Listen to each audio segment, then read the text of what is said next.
자, 오늘 우리가 함께 봉독한 말씀을 통해서 거룩한 만찬으로의 초대라는 제목으로 말씀의 은혜를 나누겠습니다.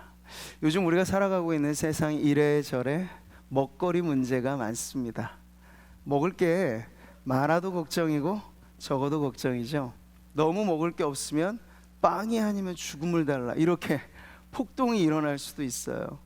근데 오늘날 우리가 살아가는 세상은 그것과는 좀 다른 문제를 앓고 있죠. 먹을 게 너무 많아서 비만이라고 하는 게 이제는 거의 보편적인 질병이 되다시피 했어요. 세계 인구의 3분의 1가량이 과체중, 비만을 앓고 있다는 통계가 있고, 우리나라도 그 비율 그대로 인구의 3분의 1가량이 과체중과 비만으로 앓고 있는데, 미국이라는 사회는요, 한 해간만 해도 이 비만을 치료하는 이 모든 의료 행위 혹은 여기에 부산되는 산업에 천문학적인 이 액수가 투입된다고 하니, 이게 오늘날의 문제 중에 문제라는 걸 알 수 있죠. 근데 하나의 아이러니는요, 비만 인구가 이렇게 증가되어지는 한편, 또 한편의 세상에는 이 비율과 비슷하게 영양실조로 죽어가는 이들이 있어요. 자, 그러니 먹거리라고 하는 문제는 딱 양극화되기 쉬운 문제죠. 너무 많아서 걱정인 사람들, 그리고 너무 없어서 걱정인 사람들, 이게 지금 우리가 살아가는 세상의 형편입니다. 자, 이렇게 먹거리가 문제인 세상 속을 우리가 살아갈 때, 오늘 주님의 말씀은 우리가 진정 관심을 가져야 될 먹거리에 대한 말씀을 해주시는 거예요. 저는 오늘 말씀을 통해서 우리가 오래간만에 이 성찬식에 참여할 때 이 성도들이 성찬이 가지고 있는 의미를 다시 한번 되새기면서 이 바른 믿음을 가지고 성찬식에 참여하는 것이 중요한데, 주님의 가르치심을 통해 우리에게 필요한 진정한 먹을 것이 과연 무엇인가 하는 걸 살펴보도록 하겠습니다. 자, 지금 말씀드린 것대로 우리의 현실의 주변에 어렵지 않게 찾아볼 수 있는 건 다 이런 문제예요. 무엇을 먹을까? 어떻게 먹을까? 얼마나 먹을까? 누구랑 먹을까? 어디서 먹을까? 이런 먹거리 문제들이죠. 유튜브만 하더라도 먹방 유튜버라고 해서 수백만 명의 구독자들이 별거 아니거든요. 테이블에 먹을 거 엄청 쌓아놓고 그거 막 먹는 거 구경하는 그런 컨텐츠가 꽤나 많아요. 그것뿐만이 아니고요, 요즘에 들어나 보셨나요? ASMR 해서 먹는 소리를, 이게 백색 소음이라고 하는데, 그것도 들으면서 잠 안 오는 사람, 남이 먹는 소리 들으며 잠자고 있어요. 이런 세상을 우리가 지금 살고 있습니다. 뭘 말해줄까요? 오늘날의 세상이 먹을 것에 과도하리만치 집중하고 있다, 이걸 보여주고 있어요. 자, 근데 오늘 본문의 말씀은 이것과 딱 어떤 접점이 있냐면 오병이어 사건의 현장 이후에 주신 말씀이에요. 오병이어 현장도 우리가 알다시피 이 먹거리가 아주 풍성했던 자리거든요.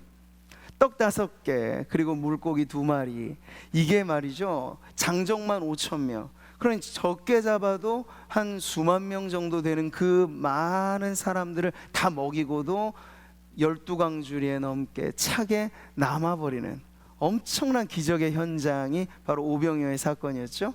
그랬더니 어때요? 그 떡을 먹은 사람들은 열광합니다.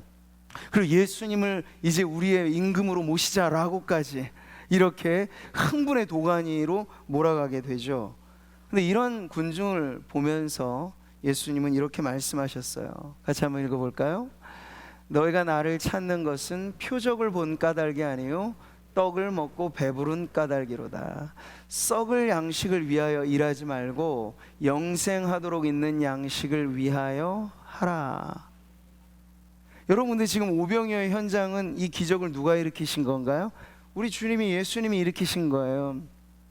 몇 끼니를 굶어서 거기 말씀 보고 예수님께 병 고침 받고 이런 것을 바라는 허다한 무리들을 불쌍히 여기셔서 예수님께서 친히 기적의 손길로 이 양식을 주셨다고요. 근데 문제는 지나치리만큼, 오늘날의 사람들처럼 그때에도 지나치리만큼 이 먹을 것에 열광하는 사람들에게 대해서 주님은 그리 탐탁하게 여기지는 않았던 것 같아요.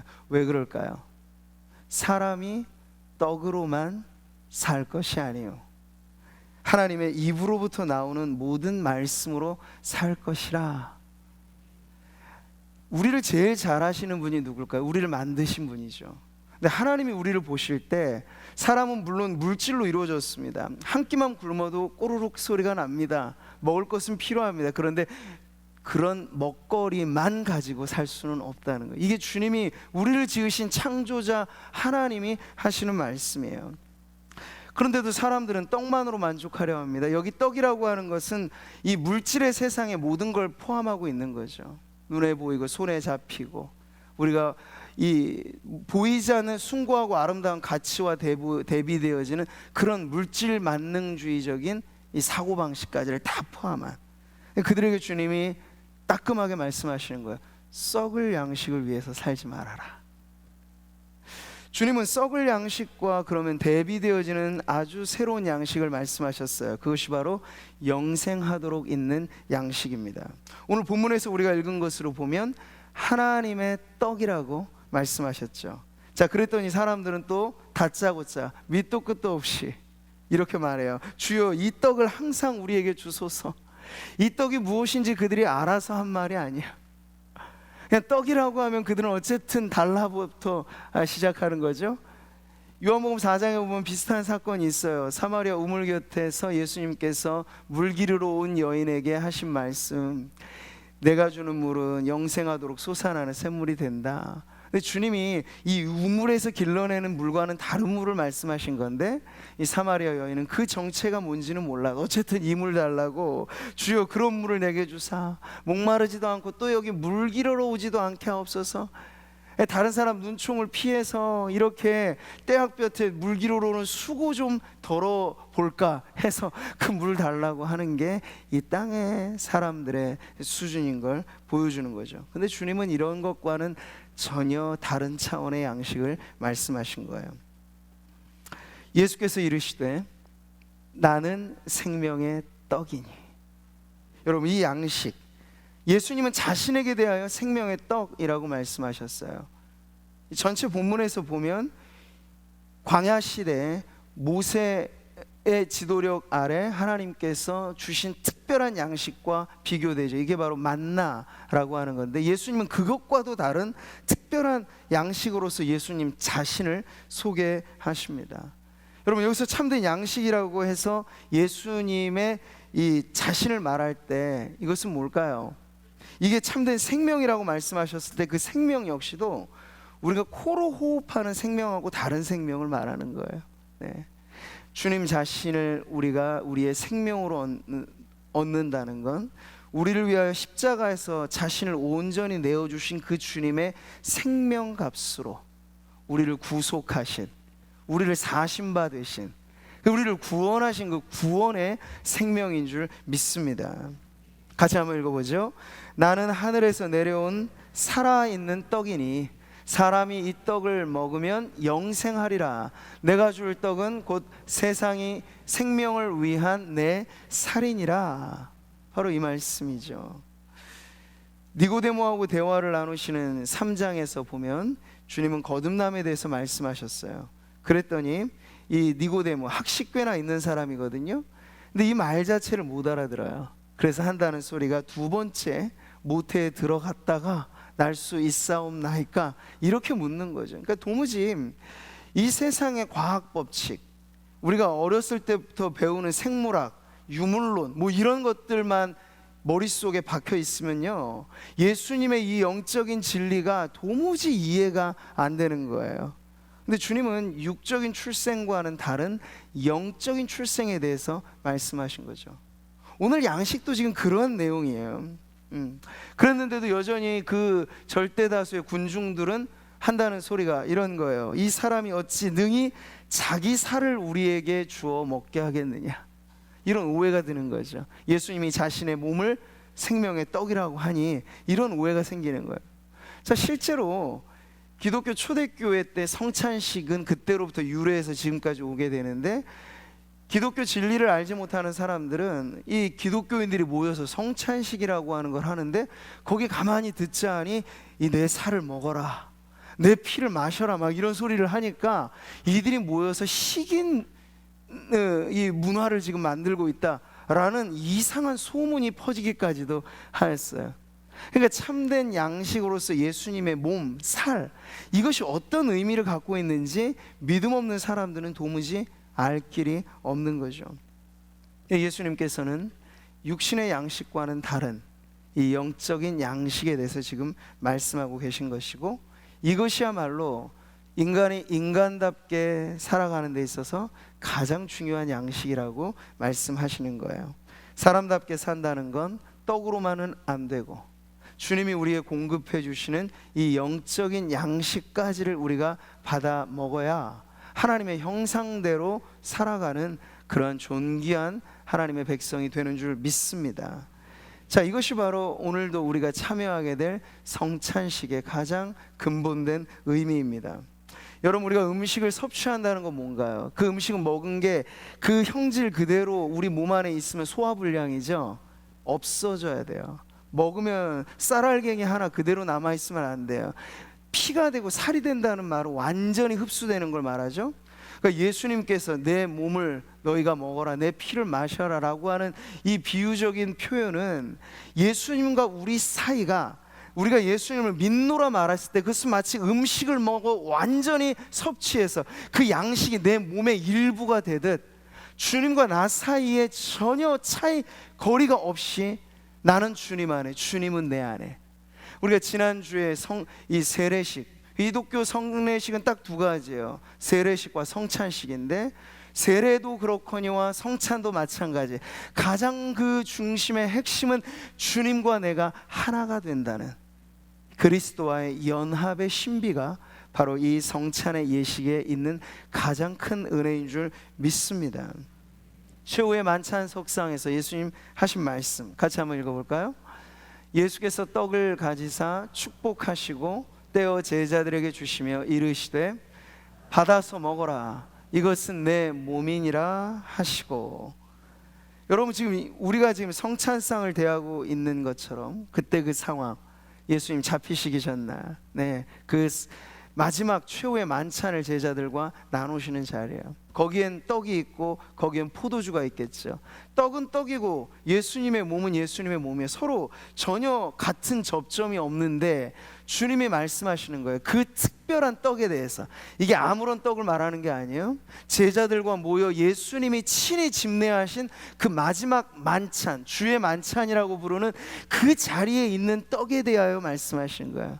내가 말씀으로 너희에게 나누어 주는 이 떡은 보통의 떡이 아니라 마치 내 살과 같이, 이 포도주는 보통의 포도주가 아니라 마치 언약의 피와 같이 그런 특별한 의미가 있다라고 말씀하신 그 떡과 그 포도주가 그야말로 우리에게는 물질의 양식 이상의 영혼의 양식이 된다는 걸 가르쳐 주신 거죠. 자, 여러분, 최후의 만찬에서부터 우리가 쭉 지켜오고 있는 이 성찬의 예식, 그래서 여기에는 믿음이 필요한 겁니다. 어떤 믿음인가요? 아까도 영상 광고를 살짝 보셨지만 여러분 손에 잡히는 것, 성찬식에서 배부르게 먹으시려고 참여하시는 분들은 없을 거예요. 그러니까 이게 두툼한 카스테라냐 아니면 정말 부풀어 오르지 않은 아주 얇은 떡 조각이냐, 그 차이는 크지 않아요.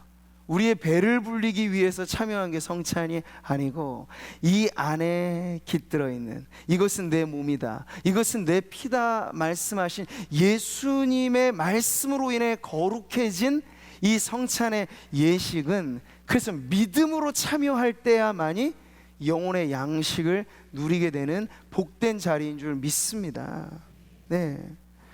믿음으로 참여할 때 이 식사는 이제 보통의 식사가 아닌 거죠. 언약의 식사가 되는 거고, 믿음으로 참여할 때 이 양식은 보통의 양식이 아니고 생명의 양식이 되는 것입니다. 주님은 우리를 잘 아셔서 몸으로도 병들고 피곤하고 아픈 성도들이 있다는 걸 아세요. 우리의 마음으로도 마찬가지. 이제 성찬의 은혜는 아주 기막힌 것이, 우리의 육신과 우리의 영혼, 우리의 모든 것을 아시는 주님께서 예수 생명, 예수 그 구원의 은총을 우리의 몸과 우리의 마음 모든 것에서 충만하게 그 은혜로서 받아 누리게 하시는 자리가 성찬의 자리인 줄 믿습니다. 그러니까 믿음으로 참여하면요, 성찬이야말로 우리의 모든 것이 새로워지는, 그래서 믿음의 선배들은 설교는 들리는 말씀이요 성찬은 보이는 말씀이라고 하였습니다. 그만큼이나 중요한 것이 이 성찬의 예식이니 오늘 여러분 함께 참여할 때 지치고 고난 여러분의 몸과 마음에 주님의 몸이라 주님의 피라 말씀하신 이 성찬의 떡과 잔이 우리의 모든 것을 새롭게 하시는 은혜로서 공급되는 축복이 넘쳐나기를 바랍니다. 성찬에 참여할 때 그래서 우리는 객관적인 지표로는 그분이 반드시 예수님을 믿어 구원받은 성도여야 하고, 그것에 대한 객관적인 검증으로 세례교인 이상, 세례 입교된 성도들 이상이 성찬의 떡에 잔에 참여할 수 있는 권한을 드리는 거예요. 아무에게나 주어질 수 있는 것이 아니라는 점을 구별하기 위해서. 근데 이게 객관적인 권한이라면, 근데 저는 결론에서 한 가지를 더 말씀드리고 싶어요. 이 성찬의 예식도 이따금씩 진행되어지면 우리에게 참 간절하고 참 애틋한 어떤 소원함의 대상이 되지만, 만약 이것이 자주 거행되다 보면 이마저도 식상해지는 것이 인간의 연약한 본성이기에, 우리는 세례, 입교, 교인이라는 자격만 가지고 성찬에 참여한다, 그런 의식을 가지시면 안 되고, 또 하나가 필요한 거예요. 그게 뭘까요? 영적인 목마름이에요. 영적인 배고픔이에요. 누구든지 목마르거든 내게로 와서 마시라. 나를 믿는 자는 성경의 이름과 같이 그 배에서 생수의 강이 흘러나오리라. 모든 성도들을 초대하시지만 그 가운데서 특별히 주님이 요구하시는 건 목마름을 가지고 참여하라는 거예요. 목마름. 우리 얼마나 사실 목말라 온 이 한 해간의 삶입니까?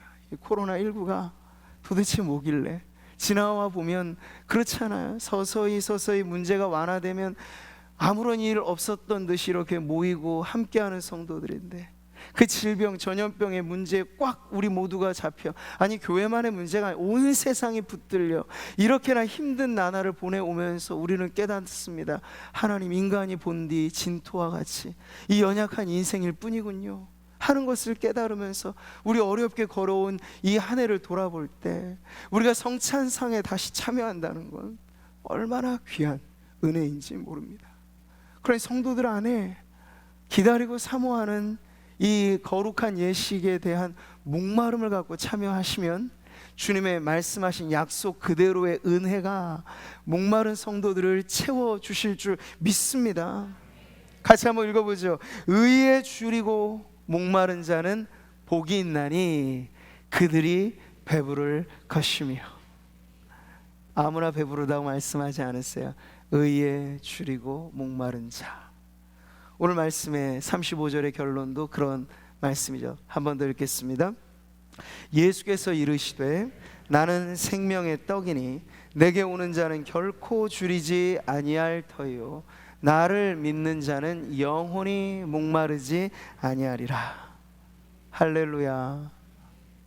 여러분, 썩을 양식을 위해 살지 마시고 영원한 양식, 참된 양식, 일시적인 포만감으로 끝나버릴 이 땅의 양식에만 목을 메어 살아가는 인생이 아니라 영원히 우리에게 참된 만족을 주는 그 양식에 대한 목마름을 갖고 주님께로 나오시면, 다른 어떤 게 아니라 우리를 위해 흘리신 보혈, 우리를 위해 내어주신 주님의 그 몸, 이 안에 담겨져 있는 예수의 생명이 오늘 저와 여러분의 몸과 마음, 우리의 모든 영혼의 참된 양식이 되어 우리에게 참 생명의 은혜를 누리게 하여 주실 줄 믿습니다.